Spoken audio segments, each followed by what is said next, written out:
The ocean. The Eden from which every living being on Earth descends.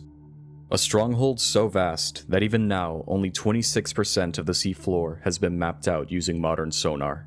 It is a place that boggles the mind, one that questions our very comprehension of, you know what, this isn't working, I'm not nearly British enough for this. Would you mind helping me out for a moment? Oh, yes, of course. If there was ever an example to be used as the poster child for biodiversity, the ocean reigns supreme. From the single largest being that has ever existed, to creatures that constantly threaten to blur the lines between animal and alien. Even a particular species of porifera, who lives in a pineapple under the sea. Scientists estimate there may be over 2 million species living in the ocean, from the depths to the shallows, with only around 240,000 having been described to this day, 10%. And since the dawn of maritime exploration, several thousands of years ago, man has shared legends of monsters, beings of myth and legend that defy reasoning, squids as large as galleons, leviathans that are the manifestation of chaos, sirens that lead sailors to their untimely demise. All right, that's good. Very good. Thank you, sir. Well, I was just getting to the good part, but if you insist. Lovely. And now back to being American. Fantastical stories spread by sailors of supposed beasts living out on the water is nothing new, whether it be a misidentified animal or they just had a bit too much to drink. It's usually the second one. However, the stories that I find especially fascinating are not just those from the surface, but instead from way down below, beneath the countless fathoms that remain incredibly challenging for us to explore, even now. In today's video, I'd like to dive into a particular sighting from a submarine expedition that took place in the 1960s, one that has given us a deep-sea cryptid that even now remains unexplained, despite the many theories surrounding it. Today, we'll be talking about the mysterious Deepstar 4000 fish.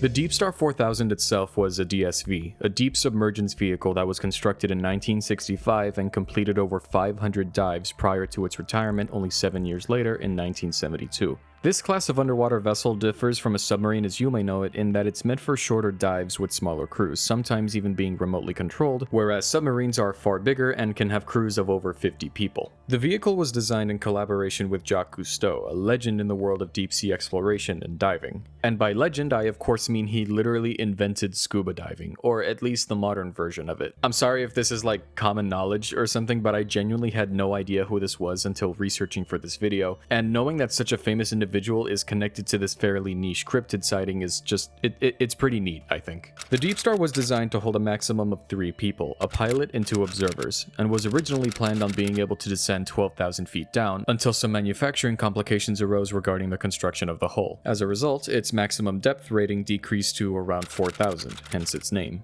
It was used primarily for research purposes and to conduct geological surveys by the U.S. Naval Oceanographic Office, operating in the Atlantic, the Caribbean, and the Pacific Ocean. And it was here, just off the coast of San Diego on August 5th, 1966, that the Deepstar fish was sighted. 3 men were aboard the vessel that day: the pilot Joe Thompson, oceanographer and marine biologist Jean Lafond, and instrument engineer Dale Good, acting as Lafond's assistant. The dive itself was meant to be pretty routine, with the crew having been tasked to descend some 4,000 feet down into the San Diego Trough, near the submersible's dive limit, and plant a series of hydrographical instruments on the sea floor to monitor the area. The instruments in question were connected to the submersible via a set of cables, and the reason I mention this is because it'll come up again in just a second. Once they had entered this midnight zone, the crew immediately got to work, all the while having spotted a handful of creatures that were pretty common in that area, such as ratfish, brittle stars, and sea cucumbers. About 15 minutes after they had arrived on the sea floor, Thompson reported having noticed some sort of large shadow a few feet from them. Initially, he mistook this for a cloud of silt that had been kicked up by the mechanisms of the submersible, and didn't pay it any mind until he looked out of the porthole beside him and was met with this.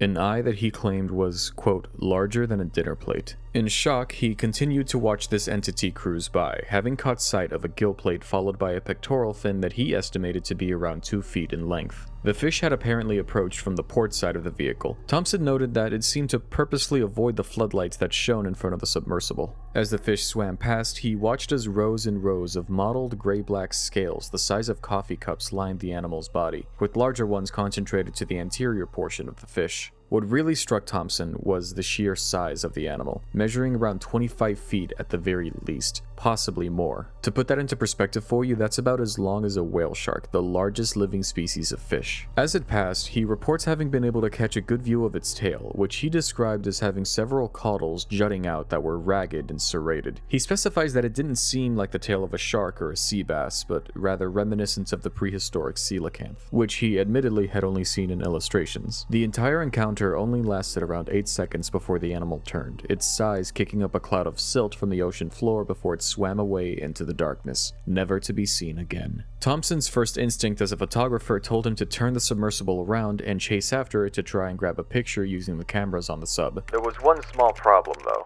Remember earlier when I mentioned the mechanisms they were working with were connected to the vessel with cables? Turning around would have snapped these off and most likely destroyed the equipment that they were working with. Thompson specified after the dive that he was the only one to have seen the fish, despite having verbally called out, "Look, a monster," but by then it was too late for LaFond and Good to have caught a glimpse. At least, that's what he thought.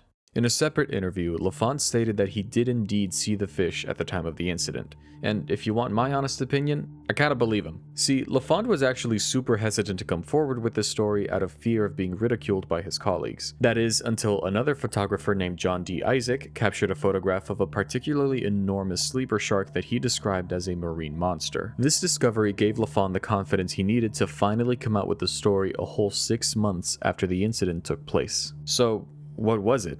And more importantly, did they lie? I personally don't think so, and I'll explain why. The reason I feel this is important is because the moment that you start looking into the lives of either of these dudes, you're met with an extensive history and background in ocean-oriented careers. LaFond, for example. He worked as an oceanographer for decades prior to his involvement with the Deepstar 4000. He was a scientific consultant in the famous atomic bomb test known as Operation Crossroads. He played a huge role in assisting with the efforts to explore the Indian Ocean in the 1950s as part of the International Indian Ocean Expedition, or the IIOE, and after that he served as a specialist in oceanography for the US Department of State before officially becoming a marine biologist in 1960. There's a lot more that I'm not going over, but this is all to say the man had decades worth of oceanographic experience under his belt working under professional institutions. He was a highly accredited individual, and I can only assume, quite the smarty pants. I sincerely doubt that he would jeopardize his reputation by assisting Thompson in lying about some enormous fish. The same thing can be said about Thompson, who had spent most of his adult life diving for photography and filmmaking purposes, as well as being experienced in piloting submersibles like the Deepstar. In an article from a special issue of Skin Diver magazine, he even stated, quote, "I've spent many years at sea, am familiar with all of the ordinary sea creatures, and I know that a bass wouldn't be sighted at 4,000 feet. These two were very experienced, very knowledgeable men who, frankly, I just don't think would do me like that." But, okay, if they weren't lying, then what was it that they saw? And more importantly, why was it so big? In biology, there exists a concept known as deep-sea gigantism, or abyssal gigantism. As the name suggests, it's basically just a pattern that's often noted in many aquatic organisms where the species that dwell in the deep sea are often larger than those that live in the shallows, sometimes to an absurd degree. Isopods, for example. If you're a goated human being, then you recognize these little guys from bioactive terrarium enclosures, or because if you're anything like me, you like to go out and flip rocks. On land, they're very small, usually measuring only a few millimeters in length, and are actually terrestrial crustaceans rather than insects. Now, why don't we take a look at the abyssal counterpart? Yeah, it can grow to the size of like a newborn child and lives as deep as 7,000 feet below the surface. Other examples include the infamous giant squid and the even larger colossal squid, of which we know very little about due to their elusive nature and the fact they're practically never seen near the surface. Well, alive anyway. Deep-sea gigantism is an alien concept in the sense that we don't exactly know why it happens. There are several theories that exist, ranging from the lack of competition to minimal energy expenditure, which argues that because these animals spend most of their lives floating in complete darkness, their nutrients is absorbed in a way that allows them to grow to bigger sizes, as they almost only move when catching food or mating. There isn't exactly a concrete answer, but it is a pattern that is observed nonetheless, and the Deepstar fish very much falls, or swims, into this group of giants. After the initial sighting, the prevailing theory was that it may have been some sort of giant sleeper shark. However, Thompson and DeFond rejected this almost immediately for several reasons, one of which being the size of the sleeper shark's eyes, which do not grow nearly as large as whatever it was that Thompson saw. Funny enough, when I first read about this, the eye description immediately reminded me of a giant squid, who are known for having eyes as large as a soccer ball. However, it's pretty obvious that squids don't have scales or pectoral fins, so that kind of blows the possibility out of the water. 2 giant squid death jokes in one video. If I had a nickel. Pacific Goliath Groupers have also been pointed to as the culprit, as they can be found off the coast of San Diego and grow to gargantuan sizes, as their name suggests. In fact, on one episode of the Joe Rogan Experience, former astronaut Garrett Reisman details an encounter he had with the Goliath Groupers spending 2 weeks in an underwater facility in the Atlantic Ocean. And I took a big breath, and I went down, and I opened my eyes in my mask in the darkness with my flashlight, and I saw, like right in front of me, this huge eyeball, like about the size, I don't know, of a saucer, you know, like this big, staring, unblinking right at me, and I freaked out. I just tore off for the pool, for the moon pool and the habitat. I jumped in there. I surfaced. I'm screaming, and my crew come running, thinking I've been bit by a shark or something. And I'm like, giant fish.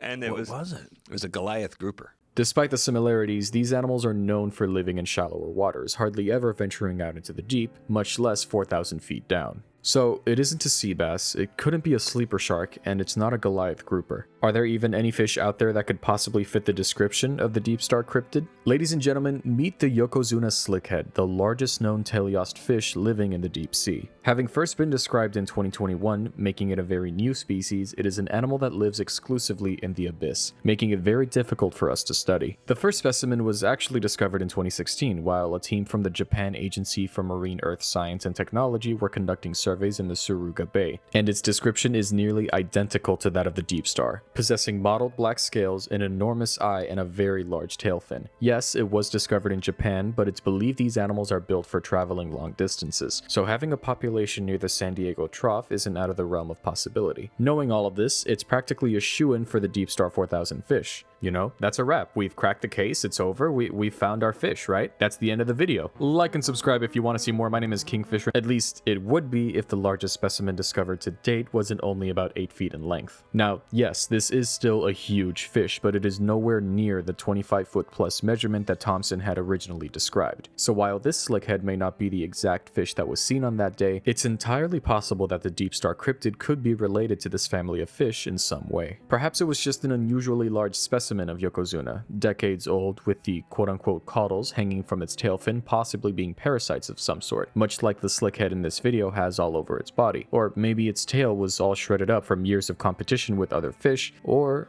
there's also the possibility that what Thompson and LaFont saw on that day was an entirely new species of animal that we have yet to discover. Yes, the Yokozuna slickhead does match many of the descriptors from the original sighting, but the sheer size of the Deepstar fish and the fact we know so little about Yokozunas continues to leave that nagging question of what if hanging in the water. As you sit there on your chair or lay in your bed looking absolutely adorable, millions of individuals of fish, crustaceans, cephalopods, and cnidarians alike are floating aimlessly in perpetual darkness, conserving every last calorie of energy until the time comes to feed. Oftentimes, I look at some of the creatures that we've found living down there, and I think to myself, who even needs aliens at this point when we have whatever this thing is? It's a big fin squid. And so, with such an insane level of diversity, what if the Deepstar 4000 fish really is an entirely new species that we just haven't discovered? What if the one they had seen that day was just average-sized, or even better, a small specimen? What if that same individual is alive right now, down there in the depths, and has doubled in size? After all,